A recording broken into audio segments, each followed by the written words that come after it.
رب هذا البيت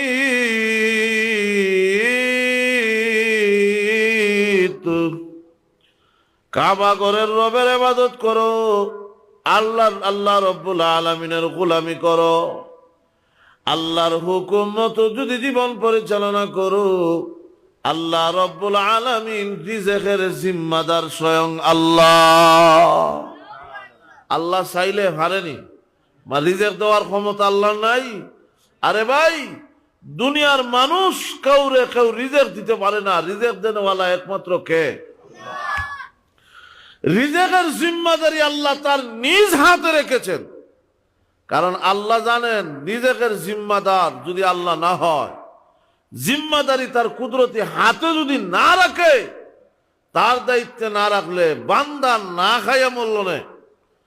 কারণ খাওয়ানের মালিক, রিজেক দেওয়ার মালিক একমাত্র আল্লাহ। আল্লাহ হলেন রাজ্জাক। আল্লাহ আল্লামা ফরিদউদ্দিন গঞ্জে শাখার রহমতুল্লাহ আলাইহি, উনি ছোট মানুষ। উনার বাবা দুনিয়া থেকে আসার আগে উনার বাবা মারা গেছেন। উনার মা উনারে শিক্ষা দিছেন, বাবারে যা কিছুর দরকার দুনিয়ার কারো কাছে চাইবা না, চাইবা একমাত্র আল্লাহর কাছে।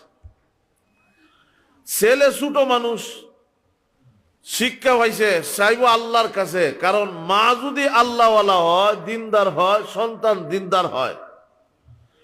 মা যদি নামাজি হয়, সন্তানও নামাজি হয়। আমরা ছোটবেলা দেখতাম, যখন ছোট আসলাম তখন মা খাবার দিত, ভাত মাখাইয়া হাতের কাতায় নিত আর বলতো, বলো আলহামদু সূরা কও, তো আলহামদুলিল্লাহ রাব্বিল আলামিন এক আয়াত কইতাম তো এক লুঙ্কা দিত। বিস্কুটের বুয়াম রাখতো, একটা সূরা কইলে দুই পিস বিস্কুট পাইতাম। খুশি মনে সূরা শিখতাম, সূরা শিখলে বিস্কুট পাইব। তো মা যদি নামাজি হয়, দিনদার হয়, আল্লাহওয়ালা হয়, সন্তানও আল্লাহওয়ালা হয়। মা যদি চ্যানেল মার্কা হয়, চ্যানেল দেখনেওয়ালা হয়, মা যদি টিকটকার ফেসিন্দার হয়, ছেলেও টিকটকার হয়, মেয়েও টিকটকার হয়। এজন্য মা যদি ভালো হয়, সন্তানও ভালো হয়। ফরিদউদ্দিন গঞ্জে শাখার রহমতুল্লাহ আলাইহি, ওনার ছেলে ওনার মা ওনারে শিক্ষা দেয়, বাবা গো যা কিছুর দরকার, যা কিছুর প্রয়োজন চাইবা। ছেলে তখন হয়, বাবা বাচ্চা মাকে বলে, মা আল্লাহর কাছে তো চাইতাম ভালো কথা, কিন্তু চাওয়ার সিস্টেমটা কেমনে? বলে সিস্টেমটা হইলো তুমি 2 রাকাত নামাজ পড়বে, যায় নামাজে বইয়া কইবে আল্লাহ আমার খাবার দাও। যায় নামাজ উল্টাইয়া দেখবে, যায় নামাজের নিচেই আল্লাহ খাবার পৌঁছাইয়া দিয়েছে। তো আর মা করে কি আগেই যায় নামাজের নিচে লুকাইয়া খাবার রাখে, ডিম খোলা বন এগুলা রাখে, খেক রাখে। ছেলে তখন নামাজের টাইম হয়, দৌড়ে এসে নামাজ পড়ে, আল্লাহ খাবার দাও।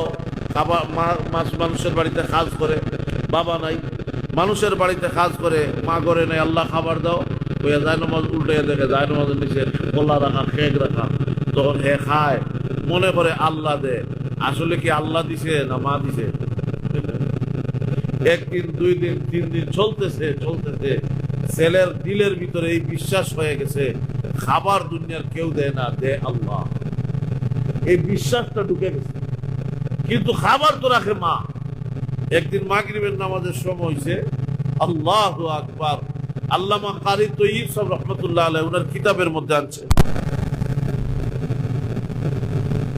সময় হয়েছে, দৌড়ে গেছে, মা দৌড়ে গেছে, ছেলে খাবার খায় কিনা দেখি, আজকে তো খাবার রাখি নাই। গিয়া দেখে ঘরের বাইর থেকে শুনে ছেলে ফরিদউদ্দিন গঞ্জে শাখার রহমতুল্লাহ আলাইহি নামাজে দাঁড়াই গেছে। ছোট মানুষ, ছোট বাচ্চা নামাজে দাঁড়ায় তিলাওয়াত করে, আলহামদুলিল্লাহি রাব্বিল আলামিন আর-রাহমানির রাহিম মালিকি ইয়াউমিদ্দিন।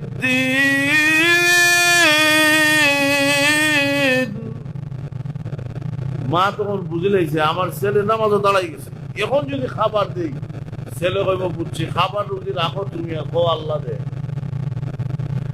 আর যদি জায়নামাজ উল্টাইয়া খাবার না হয় তো মনের মধ্যে আসবে আল্লাহ মনে মাঝে মাঝে দেয়, আবার মাঝে মাঝে দেয় না, উভয় দিকে মুসিবত। এখন মা করবে কি? চিন্তা দিয়ে খান্দা শুরু করছে। আল্লাহ কি তার বান্দার মনের অবস্থা বুঝে না? আর যদি বলুন না, আল্লাহ চিন্তা দিয়ে খান্দে। প্রভু জায়নামাজের নিষেধ, প্রতিদিন খাবার রেখেছি, আমার কোনো ফায়দা না, আমার কোনো লাভে না, আমার সন্তানের কোনো ফায়দায় না।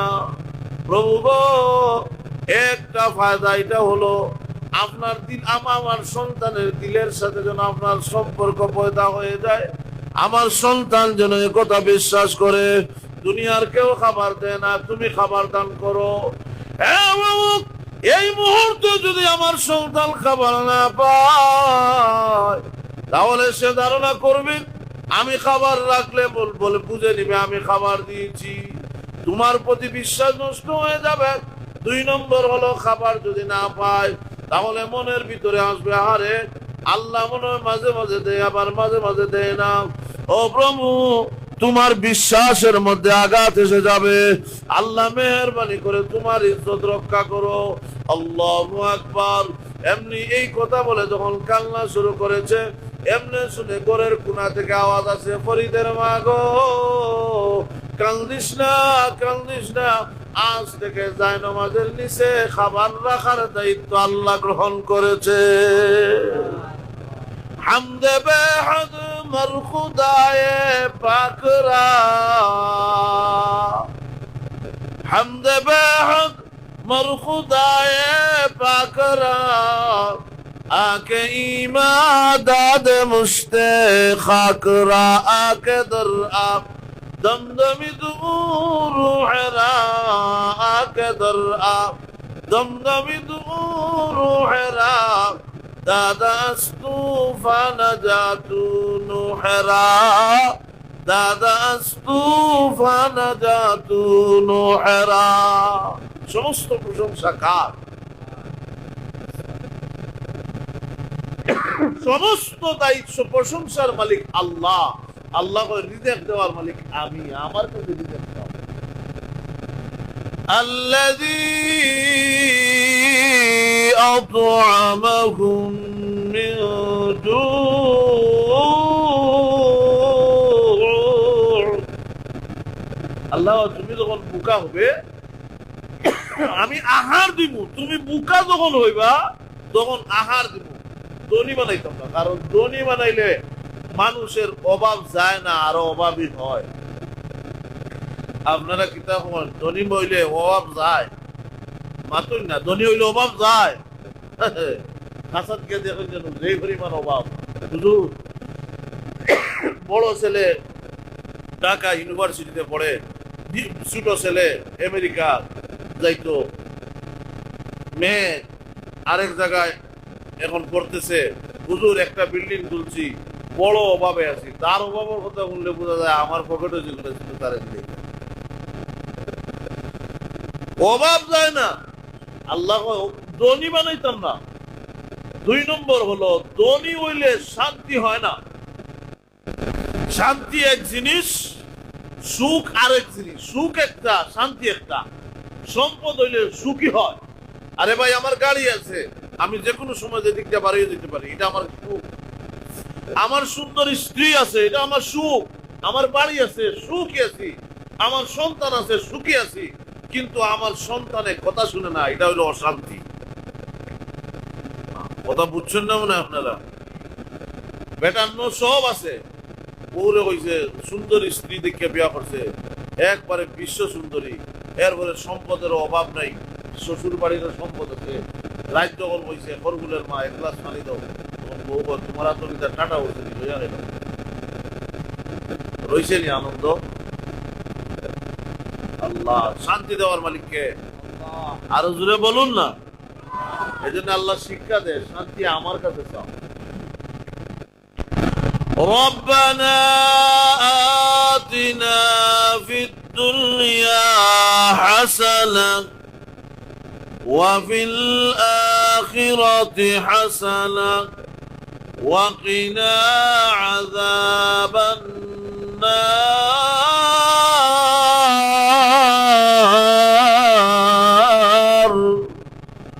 আল্লাহ শিক্ষা দেয় রব্বানা হে আমাদের রব আতিনা আমাদেরকে দান করো ফিদ দুনিয়া দুনিয়াতে হাসানা বালাই কল্যাণ মুক্তি আমরা শান্তি পাই দূরের কথা আমরা ফাতারে দৌড়াই ঘুমাই গেছে শান্তি আল্লাহ আমরা শান্তি কমিটি বানাই করে দেখা যায় শান্তি কমিটির সভাপতি অশান্তি কমিটির সেক্রেটারি শান্তি পাইতা আরে ভাই দুনিয়ার কোনো কিছুতে শান্তি নাই কোটি কোটি টাকার মালিক রাত্রে ঘুমের ওষুধ খাইতে খাইতে কিডনি নষ্ট করে দিচ্ছে না এরকম আর দেখছেন নি সিলেট ফুলের মুখ বা মৌলভীবাজার দেখছেন না ফুলের মুখ সারাদিন রিক্সা চালাইয়া একটেন রিক্সার পেট্রোল সিটে দিয়া মাঝখানে কিচ্ছু নেই ঠান্ডার মধ্যে কুমার বোঝা যায় যেমন এয়ার কন্ডিশন বিছনা নিয়েছে এই অবস্থা এই শান্তিটা কে দেয় আর যদি বলুন না আল্লাহ আমি দেই আমি আমার কাছে শান্তি আমার কাছে চাও আমরা হাতারে দৌড়াই আল্লাহ বিয়ার বাড়ি গেছে অসুবিধা হইতেছে না আপনারা তো বিয়াই যখন বিয়ের বাড়ি গেছে বিয়াই বললো বিয়াই আপনি আমার বাড়ি আইসেন সামনে দিই এটা সরম তেও দাঁড়ান একটু দুধ লইয়াই পরে দুধ নাই গেছে দুধ আনতো গেছে গাবি এক সাইডে রাখা বলদ আরেক সাইডে রাখা তখন বিয়াই কয় তুমি একটু বসো আমি একটু দুধ দিয়ে আসি হইয়া গেছে দুধ আনতো গিয়া তখন চিন্তা করে আমার গাবি তো দুধ কিরাইয়া শেষ গাবিও তো দুধ দিত না দুধ ছাড়া তো বিয়াইরে চা না খাওয়াইলেও হয় না একটা কিয়াস করি নাই কি কিয়াস বলে বলদ যদি 1.5 লিটার গাই যদি 1.5 লিটার দেবে বলদ তো 8 টাকা ঘুমাই গেছ দুনা লইয়া গেছে দুনা বুঝেননি আমরা কই দুনা আপনারা দুধ কিরাই দুনা লইয়া গেছে দুধ কিরাই এই কিয়াস করিয়া গেছে বলদের দিকে দুধ কিরাই বলদ তোমার ছায়া কয় এলাই তো উত্তর দিকে গাবি দিলে আচ্ছা দেখি করে কি গেছে গিয়া বলদের দিছে বইছে বইয়া 2 হাওর মাঝখানো দুনা ঢুকাইছে ডেক দুধের ঢুকা যেভাবে খিরানি ঢুকাইয়া মাশাআল্লাহ দরার জায়গা তো আছে দেখো ইন্নালিল্লাহ হে দেখি আমার গাই বানাই লিছে এমনি দুনু হাও জোর করিয়া দিছে লাত দুনা গেছে একদিকে হে গেছে একদিকে দাঁত সাইটটা নাই বিয়াই দৌড়ে গিয়া দুস্থ তোরই অবস্থা হইল কেমনে বিয়াই সাহেব বলে আর কইস না আমি কিয়াস করি লিছিলাম বাটিওল থেকে উল্টা মারি দিছি আমি দুধ কিনানোর জন্য বলদের কাছে গেছিলাম এই জন্য আমার এই অবস্থা বিয়াই তো উল্টা পথে রওনা দিস বাটিওল পথে যদি গাভীর কাছে যাইতে কিচ্ছু না হইলেও লাভ খাইতে না জোরে বলুন ঠিক না আমরা উল্টা পথে রওনা দিছি যার কারণে লাত্তি গুতা হর আর না হয় আমাদের খোভালে লাত্তি গুটা যুক্ত না সঠিক পথে না গিয়ে উল্টা পথে গেছি এর কারণে শান্তি নাই যদি বাটিওল হতে যাইতাম ভেজে ভাবে বাটিওল হতে গেলে দুধ নামক শান্তি পাইতো রহমত পাইতো আমরাও বাটিওল হতে গেলে শান্তি নামক জিনিসটা পাইতাম শান্তি পাইতাম উল্টা পথে রওনা দিছি গাই তুইয়া বলধর পিছনে দৌড়াই যার কারণে আমাদের কপালে শান্তি নাই মজুরে বলুন ঠিক না এজন্য শুন আল্লাহ রাব্বুল আলামিন বলেন দুনিয়ার মানুষ আমার গোলামি করো আমার হুকুম মতো জীবন চালাও দুনিয়ার জিন্দেগিটা আমি আল্লাহ শান্তিময় জীবন দান করব গোলামি ছাড়া আল্লাহর হুকুম মতো জীবন চালানো ছাড়া ভালো শান্তি হইতো না কারণ আল্লাহ মক্কার মুশরিকদের অবস্থা ছিল নারী দর্শন করা একজন প্রেগনেন্ট মহিলা রাস্তা দিয়ে হাঁটে তো আরেকজন দেখে কয় এই দুস্থ কত দেখি এর পেটের ভিতরে ছেলে নামে এটা কয় ছেলে তখন কয় না না এটার পেটের ভিতরে মেয়ে তখন গ্রামের মুরব্বীর কাছে গেছে বিচার করার জন্য তখন বিচারি কয় এত তর্কাতর্কি করিয়া লাভ নাই দরিয়া ফেট খাটিয়ে দেখিলাও এটার ভিতরে ছেলে নামে নাউজুবিল্লাহ বলবেন না? কেমন চিন্তা করছেন, কেমন বর্বর জাতি ছিল, কেমন বর্বর জাতি। এই জাতি নারী পালাক্রমে দর্শন করত, ইজ্জত নষ্ট করত, নারীর অলঙ্কারাদি ছিনাইয়া নিত। ওই জাতি স্বর্ণের জাতি রূপান্তরিত হয়ে গেল। কোন কারণে? একটাই কারণ, আল্লাহর গোলামি তাদের মধ্যে প্রতিষ্ঠা হয়েছে। ঠিক না? আল্লাহ, মানুষ যখন আল্লাহর গোলামি করে, মানুষের সম্মান ইজ্জত বেড়ে যায়। এজন্য আসুন, স্কয়ার কয়েক মাইল মানব শূন্য এলাকা, কোন মানুষের সমাগম নাই। এক রাস্তা দিয়ে একজন মহিলা আসতেছে, আরেক প্রান্ত থেকে একটা যুবক আসতেছে। মহিলা থর থর করে কাঁপে, আহারে আমি কেন বের হইলাম? ওই যুবক আমার ইজ্জত লুণ্ঠন করে ফেলবে, আমার সম্মান হানি করবে, আমি এখন কেন বের হয়েছি? এমনি ছেলেটা মেয়ের কাছে গিয়ে বলে, মা গো, ও মা, তুমি কোথায় যাবে? রাস্তা হারিয়ে ফেলেছো নাকি? তুমি এভাবে কাঁপতেছো কেন? মহিলা ডাক দিয়ে বলে, বাবা, মা যখন সম্বোধন করেছ, তাহলে আমার ইজ্জতে হামলা করবে না। কোন সন্তান তার মার ইজ্জতের উপর হামলা করে না। এবার বলো, তুমি মক্কার ছেলে না মদিনার? কারণ মক্কার ছেলেদের এমন চরিত্র না। মক্কার ছেলেদের চরিত্র হলো নারী দর্শন করা, নারীর ইজ্জতের উপর হামলা করা। ওরে যুবক, বলো তুমি মক্কার ছেলে না মদিনার ছেলে? এমনা তার বাইরের কোন এলাকার সন্তান? ছেলে ডাক দিয়ে বলে, মা গো, আমি মক্কার ছেলে, আমারও চরিত্র ছিল নারী দর্শন করা। ও আমার চরিত্র ছিল নারীর ইজ্জত লুণ্ঠন করা গো মা। কিন্তু আল্লাহর নবীর হাত ধরে কালিমা পড়ে মুসলমান হয়ে গিয়েছি, আল্লাহর নবীর হাতে ধরে কালিমা পড়েছি, আল্লাহর গোলামি করা শুরু করে দিয়েছি গো মা। যেই দুইটা হাত দিয়ে নারীর ইজ্জতে হামলা করতাম, ওই দুইটা হাত আজ নারীর ইজ্জত রক্ষার কাজে লাগাইয়া দিয়েছি।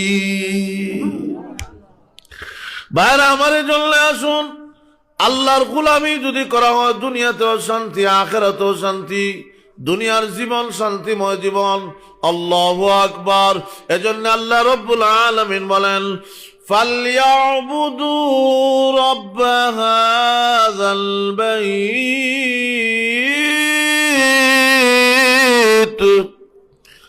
আল্লাহ রাব্বুল আলামিন বলেন, কাবা ঘরের রবের ইবাদত করো, কাবা ঘরের রবের গোলামি করো, কাবা ঘরের রবের হুকুম মতো জীবন চালাও। যদি চালাইতে পারো, দুইটা পুরস্কার দিব। এক নম্বর হলো, আল্লাযী আত'আমাহুম মিন জু'।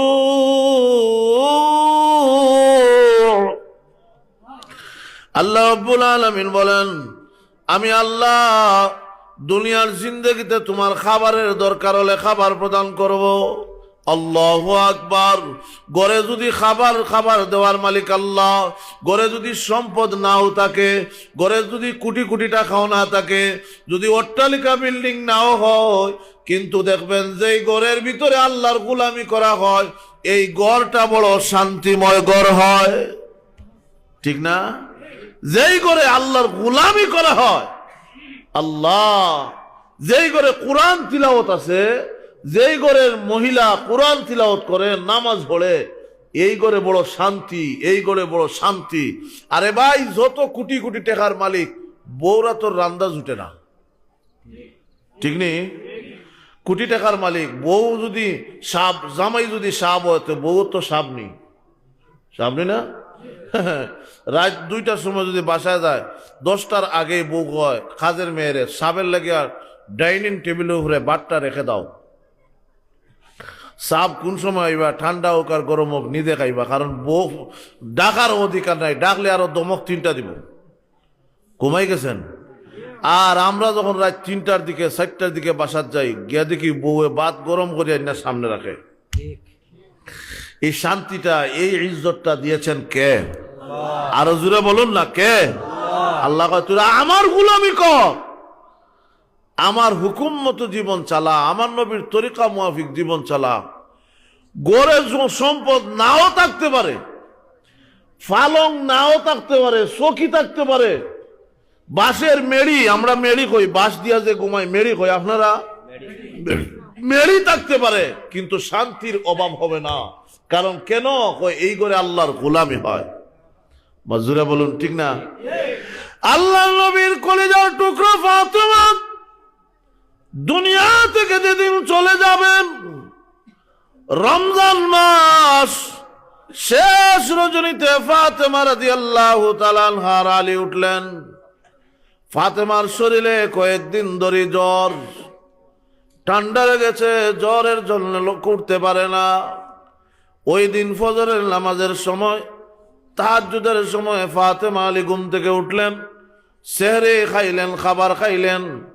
সকালবেলা আলী রাদিয়াল্লাহু তাআলা নামাজের, ফজরের নামাজের সময় হলো। আলী রাদিয়াল্লাহু তাআলা মসজিদে নববীতে চলে গেলেন। রাহমাতাল লিল আলামিনের মসজিদ, রাসূলের রওজা শরীফের পাশে নামাজ পড়বেন মনে আশা নিয়ে চলে গেলেন। ফাতেমাতুজ জাহরা রাদিয়াল্লাহু তাআলা আনহা জায়নামাজ মসজিদের ঘরের কোনায় বিছাইয়া দিলেন ফজরের নামাজ পড়ার জন্য। আল্লাহু আকবার। আল্লাহ রসুল বলেন, মহিলাদের জন্য উত্তম মসজিদ হলো তার ঘরের কোনা। ফাতেমাতুজ জাহরা ফজরের নামাজ পড়ার জন্য জায়নামাজ বিছাইয়া দিয়েছেন, আর আলী রাদিয়াল্লাহু তাআলা মসজিদে চলে গেলেন। ফাতেমার একটা অভ্যাস ছিল, উনি ফজরের নামাজ পড়ে জায়নামাজে বসা থাকতেন, ইশরাকের নামাজ পড়ে এরপরে জায়নামাজ থেকে উঠতেন। এটা উনার দৈনন্দিন অভ্যাস, এর ব্যতিক্রম উনি কখনো করতেন না। আল্লাহু আকবার। এভাবে চলতেছে চলতেছে, একদম ফাতেমা আলী যখন মসজিদে চলে গেছেন, ও নামাজ ফজরের নামাজ পড়ে আসলেন, এসে দেখেন যায় নামাজে ফাতেমা নাই। জিজ্ঞাসা দিয়ে চতুর্দিকে খোঁজা শুরু করলেন, কারণ ফাতেমা তো কোনোদিন যায় নামাজ ছেড়ে যায় না। আজকে কোন জায়গায় গেল? গিয়া দেখেন হাসান হুসাইনের অনেক কাপড় গুলা ভিজিয়েছেন, চুলার মধ্যে বড় ডেকসি দিয়া কাপড়, বড় ডেকসি দিয়া পানি গরম বসিয়েছেন। অন্য দিনের চাইতে বেশি আটা গুলে খামির বানিয়েছেন, আটা গুলে খাই বানিয়েছেন, খামির বানিয়েছেন। আলী রাদিয়াল্লাহু তাআলা বলেন, ফাতেমা তোমার শরীর ভালো না, এত পানি কেন গরম করতেছো? ও ফাতেমা, তুমি তো জায়নামাজ থেকে ইশরাকের আগে কোনোদিন উঠো না, আজকে উঠলে নাই নামাজ থেকে উঠে গেলে, আর এভাবে তুমি এত কাপড় হাসান হুসেনের ভিজিয়েছো। ফাতেমা গো, তোমার তো শরীর ভালো না, তুমি এত খামার কেন করলে, তো খামির কেন বানালে? কত মানুষের জন্য রুটি বানাবে? আমরা তো মাত্র 4 জন, হাসান আর হুসাইন। হাসান হুসাইন তো ছোট, আমরা আমাদের খাবারের দরকার নাই, এ তো আটা কেন ভিজাইলে? ফাতেমাতুজ জাহরা রাদিয়াল্লাহু তাআলা বলেন, আলী রে, কেন ভিজিয়েছি জানোনি? আমার মনে হয় জীবনের শেষ খামির বানাইয়া দিয়েছি। ও ফাতেমা শুনে না, ও আলী, আমার জীবনের শেষ খামির তোমাদের জন্য বানিয়ে দিলাম। কয়েকদিন চলে যাবে, তোমরা তো খামির বানাবে না, আমার হাসান হুসেনের কাপড় কে ধুয়ে দিবে? এজন্য আগে আমি ধুয়ে দিতেছি। আলী রাদিয়াল্লাহু তাআলা বলেন, ফাতেমা, বিষয় বুঝলাম না, কি এমন উল্টা পাল্টা কথা বলো? শেষ দোয়া, শেষ কাপড় ভিজিয়েছো মানে কি? শেষ খামির বানিয়েছো, এর অর্থ কি? এমনি ফাতেমা বলেন, ওরে আলী, গত রজনীতে আমার আব্বাজানের সাথে সাক্ষাৎ হয়েছে। হ্যাঁ আলী, গত রজনীতে আব্বাজানের সাথে সাক্ষাৎ হয়েছে রে আলী। আব্বাজান আমাকে জানিয়েছেন, ফাতেমা, আলীর সাথে যদিও সেহরি খেয়েছ, কিন্তু আজকে ইফতার আমি বিশ্ব নবীর সাথে জান্নাতে করবে গো ফাতেমা। তাহলে আমার বিশ্বাস হয়ে গেছে, আমি রোজা রেখেছি। আল্লাহ নবী যখন বলেছেন আল্লাহ নবীর সাথে ইফতার করব, তাহলে আমি তো মনে হয় আর দুনিয়াতে থাকবো না। আলী রাদিয়াল্লাহু তাআলা কেঁদে ফেললেন, আর ডাক দিয়ে বলেন, ফাতেমা গো, রাহমাতাল লিল আলামিন যদি তোমাকে নিতে চায়, আমি বাধা দেওয়ার কেউ নাই। আল্লাহ যদি তোমাকে দুনিয়া থেকে নেওয়ার হুকুম দিয়ে দেয়, আমি আলী তোমাকে আটকাতে পারবো না। এই কথা বলে ফাতেমা রাদিয়াল্লাহু তাআলা জমিনে পড়ে গেলেন। আলী রাদিয়াল্লাহু তাআলা বিছনায় নিয়ে আসলেন, বিছনায় শোয়া দিলেন। হযরত হাসান হুসাইন আলী রাদিয়াল্লাহু তাআলা কান্না শুরু করেছেন। ফাতেমাও আলীর হাত ধরে কাঁদলে। হাসান হুসাইন ছোট ছোট দুই ভাই দৌড়ে গিয়ে বলে, আব্বা আপনারা কেন কাঁদলেন গো আব্বা? কেন আম্মু কাঁদলে? আপনি কাঁদলেন। আব্বা আব্বা আপনি কেন কাঁদলেন? আম্মু কেন কাঁদলে? দুজন যখন কেন কাঁদলে? এমনি ফাতেমা বুকের সাথে জড়ায় আর বলে, হাসান রে আর কান্দিস না, যা যা রাহমাতাল লিল আলামিনের রওজায় চলে যাও। আল্লাহু আকবার। হাসান হুসাইন বলেন, আমরা যখন পেটে খিদা লাগতো, আমরা যখন বেশি কষ্টে পড়তাম, আমরা যখন কান্না করতাম, তখন আম্মা জান রাসূলের নানাজির রওজায় আমাদেরকে পাঠাইয়া দিত। আমরা রওজায় গিয়ে আসসালাতু ওয়াসসালামু আলাইকা ইয়া রাসূলুল্লাহ, আসসালাতু ওয়াসসালামু আলাইকা ইয়া জাদ্দি যখন বলতাম, আমরা শুনতাম রে নানাজি আমাদের কথার জবাব কবরে শুয়া শুয়া দিতে। আমাদেরকে হাসান হুসাইনকে আলী ফাতেমা রাসূলের রওজায় পাঠিয়ে দিলেন। হ্যাঁ হাসান, যাও রাহমাতাল লিল আলামিনের রওজা জিয়ারত করে আসো। হাসান হুসাইন চলে গেলেন। ইবনে ফাতেমা রাদিয়াল্লাহু তাআলা আনহা বলেন, আলী রে, ও আলী, তোমায় হলে আমার স্বামী, আমি হলাম তোমার স্ত্রী। আমি তোমার ঘরে আসার পর থেকে নিয়ে জীবনে কোনোদিন তোমার হক আদায় করতে পারি না। আমার জীবনে অনেক ভুল হয়েছে, আমি তোমার হক গুলো ঠিক মতো আদায় করতে পারলাম না, আমার অনেক বেয়াদবি হয়েছে। ওরে আলী, তুমি যদি আমাকে ক্ষমা না করে দাও, আর কিয়ামতের মাঠে যদি আল্লাহ আমাকে জিজ্ঞাসা করে, আমার আব্বার বেইজ্জতি হবে, আমার আব্বার অসম্মানী হবে। এতে তোমার কাছে মাফ চাই, মাফ করে দিয়ে দাও। আলী রাদিয়াল্লাহু তাআলা বলেন, ফাতেমা তুমি হলে জান্নাতের সরদারনি। ও ফাতেমা, জান্নাতের যুবকদের সরদারের মাথা হলে তুমি। ও গো ফাতেমা, শুনে রাখো, তুমি হলে রাসূলের কলিজার টুকরা। ফাতেমা গো, ও ফাতেমা, তোমার সাথে আমার বেয়াদবি হবে, তুমি আমার সাথে বেয়াদবি দূরের কথা, আমি তো তোমার যোগ্য ছিলাম না। তুমি হলেন রাহমাতাল লিল আলামিনের কলিজার টুকরা, আমি তোমার যোগ্য ছিলাম না। কিন্তু আল্লাহর নবী যখন দিয়েছেন, এজন্য আমি তোমার স্বামী হয়েছি। এত স্বামী স্ত্রী জীবন চলার পথে বেয়াদবি হয়েছে, অনেক বেয়াদবি হয়েছে, মেহেরবানি করে মাফ করে দাও। আল্লাহু আকবার। ফাতেমা রাদিয়াল্লাহু তাআলা বলেন, আলী রে, তোমার কাছে আমার ওসিয়ত হলো তিনটা ওসিয়ত। এক নম্বর হলো, আমি যখন দুনিয়া থেকে চলে যাব, আমার কবরটা রাত্রে ভিতরেই আমাকে দাফন করে দিবে। দুই নম্বর হলো, ও আলী, আমার জন্য মানুষ ডাকবে না, জানাজার নামাজ পড়ার জন্য সময় নির্ধারণ করবে না, যারাই আসবে তাদেরকে নিয়ে জানাজা পড়ে নেবে। আমার সন্তানকে নিয়ে জানাজার নামাজ পড়বে। আর শুনারা করে মানুষকে জানাজার জন্য আহ্বান করবে না। আলী রাদিয়াল্লাহু তাআলা বলেন, ফাতেমা, এটা কিভাবে সম্ভব? তুমি হলে রাহমাতাল লিল আলামিন মুহাম্মদুর রাসূলুল্লাহ সাল্লাল্লাহু আলাইহি ওয়াসাল্লামের কলিজার টুকরা ফাতেমা, তুমি হলে রসুলের কলিজার টুকরা। খাদিজাতুল কুবরা যে সময় দুনিয়া থেকে বিদায় নিয়ে যান, আল্লাহর নবী রাহমাতাল লিল আলামিন, খাদিজাতুল কুবরা যখন কাঁদলেন, আল্লাহর নবী বলেন, খাদিজা গো, কেন কাঁদো? কোন কারণে কাঁদো?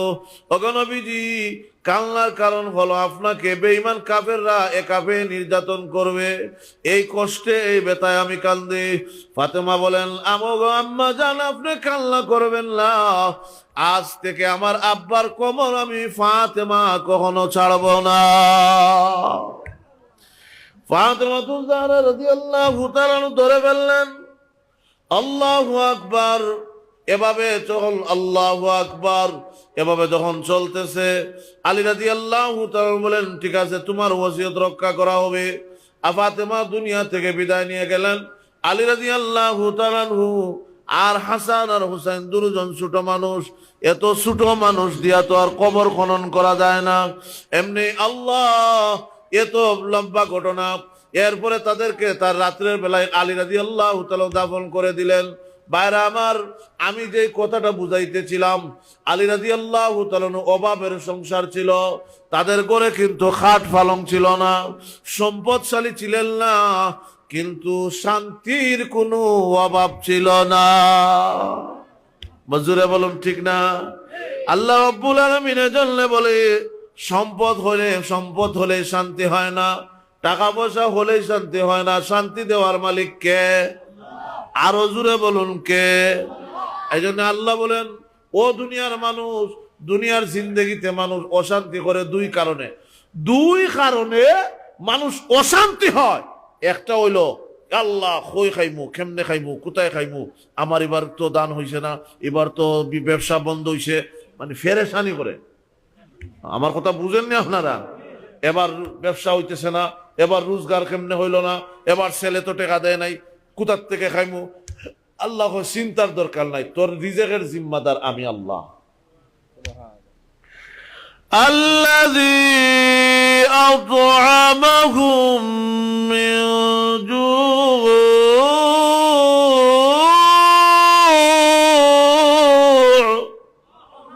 আল্লাহ তোদের রিজেকের জিম্মাদার আমি আল্লাহ। তুই যখন বুকা হবে আমি আহার দিব, আল্লাহু আকবার। তুই যখন বুকা হবে আহার দান করব আমি আল্লাহ। তুই যখন বুকা হবে আমি আহার দান করব। এবার আসুন, গুলামি করলে দুনিয়ার শান্তি হবে, আখিরাতেও শান্তি হবে, এটা মানলাম। কিন্তু এই গুলামিটা আমি কেন করব, কোন কারণে আমি করব? আমি তো চাইলে গাছের পূজাও করতে পারতাম, চাইলে মূর্তির পূজা করতে পারতাম, চাইলে আমি অন্যর পূজা করতে পারতাম। আল্লাহর গুলামি যে করব, এটা কেন? এই কেনর জবাবটা আমরা জানি না, যার কারণে আমরা ইবাদত করতেও মজা লাগে। আমরা লাগে না কেন বলে আমরা কেন গুলামি করব? আমরা টেকা পড়লো কেন আমরা আল্লাহর গুলামি করব? এই কেনর জবাবটা জানার দরকার আছে না নাই? আরো যারা বলুন না, জানার দরকার আছে না নাই? কেন গুলামি করব? ও দুই কারণে। এক নম্বর কারণ হইল, মাথার চুল থেকে নিয়ে পায়ের আঙ্গুল পর্যন্ত কে বানাইছেন? আরো জোরে বলুন না, আল্লাহ। আল্লাহ কয় আমি বানাইছি, টুট নাক চোখ আমি দিছি, কে দিছেন? দুইটা টুট কে দিছেন? আল্লাহ যদি টুট দিত না, আল্লাহ জিজ্ঞাসা করে, আল্লাহ প্রশ্ন করে, আমাদেরকে প্রশ্ন করে, আমি কি টুট দেই নাই? আল্লাহু আকবার। আলাম নাজআল লাহু আইনাইন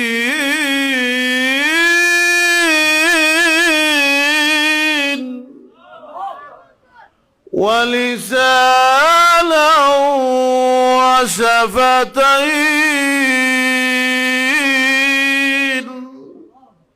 আল্লাহ, আমি কি তোরে দুইটা ঠোঁট দেই নাই?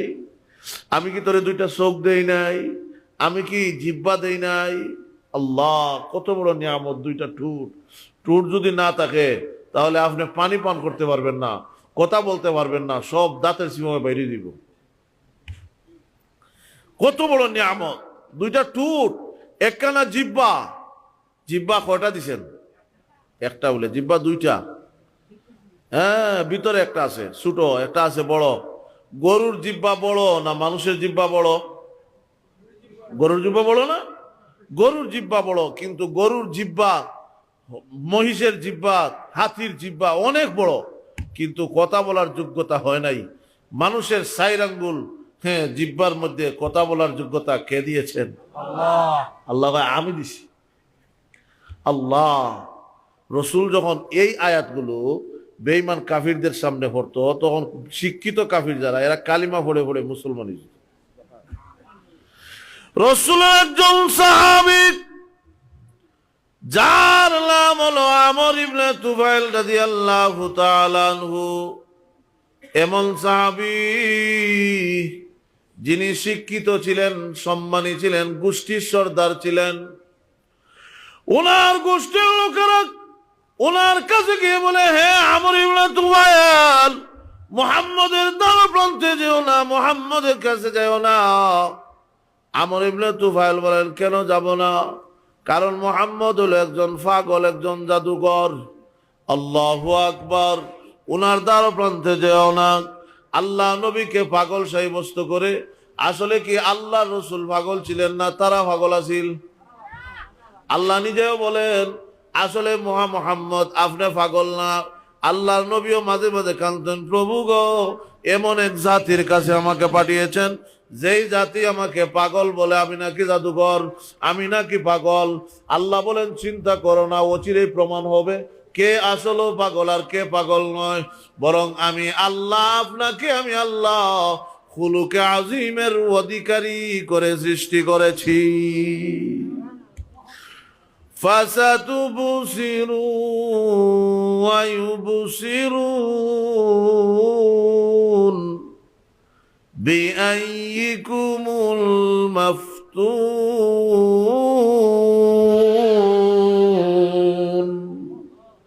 আল্লাহ তোমরাও দেখবা আমিও দেখবো। ফাসাতুবসিরু ওয়া ইউবসিরুন, তোমরাও দেখবা আমরা। এটা আসলে নিয়মই।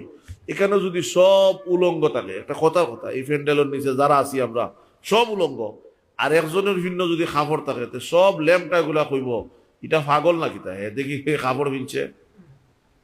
আসলে কিতা যেটা কাপড় ভিনছে হে পাগল, না যারা ল্যাম্পটা হেরা পাগল? অফিসের সব টিকুস খায়, তারাই ছিল মাথা নষ্ট। তাই বিশ্ব নবীকে বলে মাথা খারাপ, পাগল। আসলে রসুল পাগল না, তারাই পাগল। মাজুরে বলুন ঠিক না? ইবনে তুফাইল দক্ষিণ দিকে যায় কি, রসুলের দ্বার প্রান্তে আসে না। একদিন হুজুর কাবা ঘরের পাশে বইয়া কোরআন পড়ে। সুবহানাল্লাহ বলবেন না? কোরআন এমন একটা কিতাব, কাউরে যদি ধরে তাহলে কাউরে যখন ছায়ার নিচে ঢুকায়, কোরআন যখন তাকে বেষ্টনী দিয়া দেয়, জান্নাত পর্যন্ত পৌঁছাইয়া দেয়। আর যদি কাউরে উষ্টা মারে, উপর থেকে নিচে নামাইয়া দেয়। হুজুরে বলুন ঠিক না? বেলাল সাহাবী, একজন গুলাম, বাবাও গুলাম, দাদাও গুলাম, তাও আবার বাপ ফরিদা সূত্রে গুলাম, গুলামের সন্তান, হাবসা বাড়ি, বাপেও গুলামি করছেন, দাদাও গুলাম করছেন, কোনো দামুম নেই, সেরাও সুন্দর না, কিন্তু এত সম্মান হইল। উমর রাদিয়াল্লাহু তাআলা বলেন সাইয়্যিদুনা বেলালুন, আমাদের সর্দার হইল আমাদের বেলাল। এত সম্মান হইল কেনে? কোরআনে ধরছে, ঘুমাই গেছেন নি? আর আবু জাহেল কোরআনের উল্টা পাল্টা করছে, কোরআন উষ্টা দিছে, আবুল হেকম থেকে আবু জাহিল বানাইছে। মজুরে বলুন ঠিক না? এটা নিয়মই। যুগে যুগে যারা কোরআনকে মহব্বত করেছে, কোরআন ওয়ালাদেরকে মহব্বত করেছে, মাদ্রাসাকে ভালোবেসেছে, আলিম উলামাদেরকে ভালোবেসেছে, এদেরকে আল্লাহ দিন দিন তরক্কি দান করেছে। এটা বাস্তব। আর যারাই খানি চোখে চাইছে, মোল্লা রাম কইছে, এরারে হয়তো বাচ্চারা বৃদ্ধাশ্রমে দিছে, আর না রাত্রে গুমো গসাইছে না? দেখছেন নি? বাবুনগরী রহমতুল্লাহ আলাইহির দাড়ির দর্শিল যে হুলিছে, এরা তার মেয়েই খাটিয়া টুকরা টুকরা করছে। কে করাইছে? কোরআনের বিরুদ্ধে দাঁড়াই গেছে। যখন যেই অবস্থায় নমরুদ, ফেরাউন, আবু জাহেল, উকবা, সায়বা সহ আজ পর্যন্ত যারা ইহুদি খ্রিস্টানদের দালালি আজ পর্যন্ত করেছে, নেস্তেনাবুদ হয়েছে, সন্দেহ নাই। হয়েছে আর হবেও। কেন বলে? এটা কোরআনের লাপ্তি। জুড়ে বলুন ঠিক না? আল্লাহ একটা ঘটনা কই, অসুবিধা হইতেছে না তো?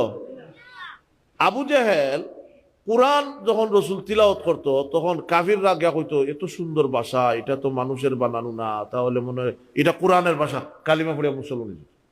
তখন আবু জাহেল লাবিদ নামক এক কবির কাছে গেছে, লাবিদ নামক কবি, এর কাছে গিয়া কয়, লাবিদ এক কাজ করো, তুমি কিছু কোরআন বানাইয়া দাও। লাবিদ কয় কোরআন কেমনে বানাইতাম? বলে কিছু নকল কোরআন বানাইয়া দাও, আমাদের বাচ্চা কাচ্চা, বউ সন্তানাদি, আমাদের মেয়ে ছেলে, এদের সামনে এটা তিলাওয়াত করবো, আর এটা তিলাওয়াত শুনে তখন আমার বাচ্চা কাচ্চারা মুহাম্মদের কাছে যাইতো না, আর মুহাম্মদের কাছে না গেলে তো আর মুসলমান হইতো না, এত একটা কোরআন বানাইয়া দাও। লাবিদ তখন হয় আসল না দেখিয়া তো নকল বানাইল যায় না, চলো আসল দেখি আসে। রসুলের তখন আবু জেহেল আর লাবিদ কবিরে লইয়া রসুলের কাছে গেছে। আল্লাহু আকবার। যখন রসুলের কাছে গেছে, রসুল সাল্লাল্লাহু আলাইহি সাল্লামের কাছে গিয়া কয়, আবু জেহেল মুহাম্মদ কোরআন পড়ো। রসুল বলেন, সারা জীবন আবু জেহেল বাধা দিল, আজকে কয় কোরআন পড়ো, তাহলে তো মনে হয় এখানে কিন্তু আছে। ঘুমাই গেছেন নি? রসুল কয় আচ্ছা যা পড়ি। রসুল শুরু করছে, বিসমিল্লাহির রহমানির রহিম। যেই মাত্র বিসমিল্লাহ পড়ছে, লাবিদের চোখ আছিল ছোট ছোট, হ্যাঁ বড় বড় করা শুরু হয়েছে, কারণ অ্যাকশন শুরু হয়ে গেছে। সুবহানাল্লাহ বলবেন না? আল্লাহু আকবার। তখন লাবিদ পড়ে, আল্লাহ রসুল তিলাওয়াত করেন, والشمس وضحاها والقمر إذا تلاها والنهار إذا جلاها والليل إذا يغشاها। আবু জেহেল কয়, লাবিদ শুনছো তো? বলে হ্যাঁ শুনছি। এর পরিবর্তে কোরআন বানাও। লাবিদ কয়, আশহাদু আল্লাহ ইলাহা ইল্লাল্লাহু ওয়া আশহাদু আন্না মুহাম্মাদার রাসূলুল্লাহ। সুবহানাল্লাহ কইতা না? লাবিদ কয়, আবু জেহেল করলে কি? তুই না মুসলমান হয়ে গেছো, তোরে কি মুসলমান বানাইলে গেছি বেটা? লাবিদ কয়, এতদিন আসল ঠিকানা হয়েছি না, আজকে রাহমাতাল লিল আলামিনের সাথে সাক্ষাৎ হইছে, আসল নবীর সাথে সাক্ষাৎ হয়েছে, তাই কালিমা পড়ে মুসলমান হয়ে গেলাম। আমর ইবনে তুফাইল রাদিয়াল্লাহু তাআলা আনহু আল্লাহর নবীকে যখন ডান দিকে দেখে, আমর ইবনে তুফাইল বামে চলে যায়, রাসূলের দ্বার ভাঙতে আসে না। আল্লাহর নবী কাবা ঘরের পাশে বসে কোরআন পড়েন, ইয়াসিন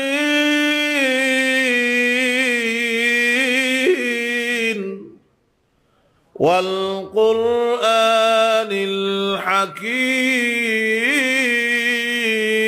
الحكيم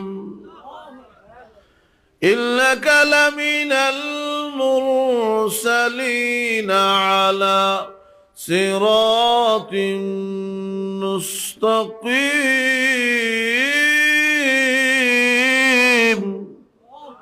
আমর ইবনে তুফাইল বলেন, না, এত সুন্দর ভাষা এত আর মুহাম্মদের হতে পারে না। 2 নম্বর হলো, আমি একজন কবি, আমার কবিতা কাবা ঘরের দেয়ালে লটকানো হয়, কোন কবি জবাব দেওয়ার সাহস করে না।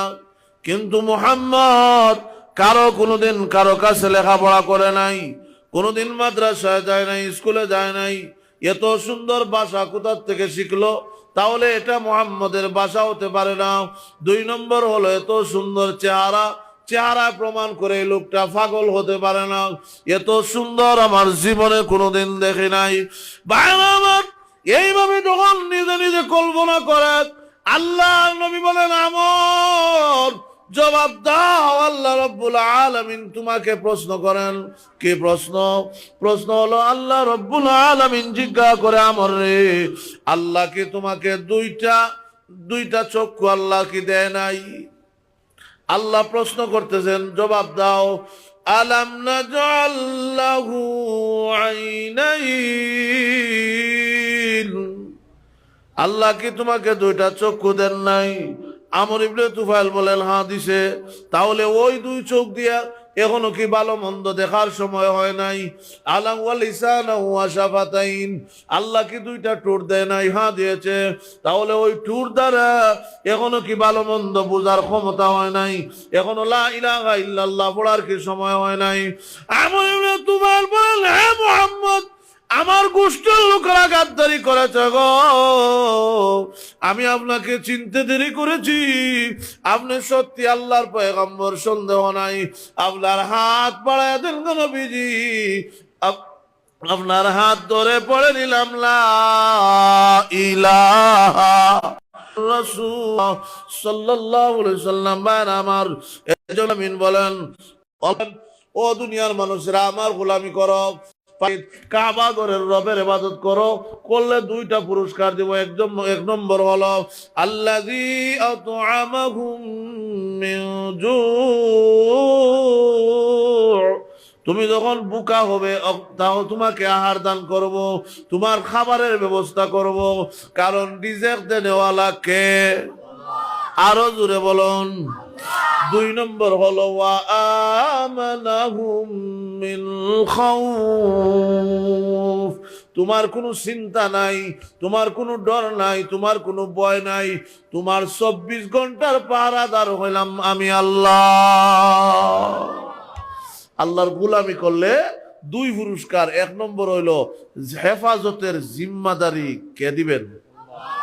হেফাজত হবে, তোমার সিকিউরিটি হবে, তোমার দায়িত্ব পালন করব, তোমার অসম্মানী হবে না, তোমার সম্মান বাড়াইয়া দিব। দুই নম্বর হলো তোমার রিজিক দিব। শর্ত হইল ফালিয়াবুদু রাব্ব হাযাল বাইত। আল্লাহ অন্য আয়াতে বলেন ইল্লাল্লাযীনা ক্বালু রাব্বুনাল্লাহ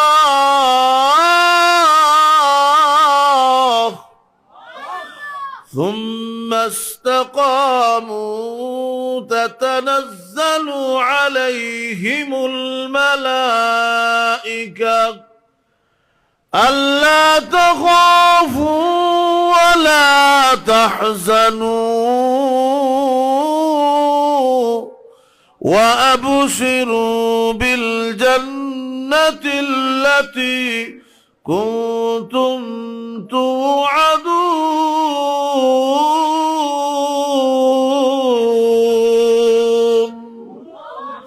আল্লাহ বলেন ইন্নাল্লাযীনা ক্বালু রাব্বুনাল্লাহ, যারা বলে আল্লাহ আমার রব, যারা বলে আল্লাহ আমার, আওয়াজ দেন না, যারা বলে আল্লাহ আমার, সুম্মা ইসতাকামু, এরপরে ইস্তেকামত থাকে, অর্থাৎ নামাজ পড়ে, রোজা রাখে, আল্লাহর গোলামি করে, আল্লাহর হুকুম মতো জীবন চালায়, নবীর তরিকা মতো জীবন চালায়। আল্লাহ বলেন তারা দুনিয়া থেকে যাওয়ার সময় ফেরেশতারা এখানে আনা হয় আল্লাহ তাখাফু ওয়ালা তাহজানু, তোমার কোনো ডর নাই, ভয় নাই, তোমার কোনো চিন্তা নাই, তুমি দুনিয়া থেকে যেতে দেরি হবে রে, আল্লাহর তৈরি জান্নাতের মেহমান হতে দেরি হবে না। এজন্যে দুনিয়াতে যদি গোলামি করো, নবীর তরিকা মুআফিক জীবন চালাও, দুনিয়াতেও শান্তি হবে, আখিরাতেও শান্তি হবে। এত আজ থেকে মওলার গোলামি করতে রাজি আছেন ইনশাআল্লাহ? একটু হাতটা তুলে দেখাই যে আজ থেকে আর নামাজ ছাড়তাম না, রাজি আছেন? আর রোজা ছাড়তাম না, রাজি আছেন? একটু আওয়াজ দিয়ে বলেন না, রাজি আছেন তো ইনশাআল্লাহ? আল্লাহ আমাদের সকলকে তার প্রকৃত গোলাম হয়ে ইহকাল থেকে যাওয়ার তৌফিক দান করুন। সকলে বলে আমিন।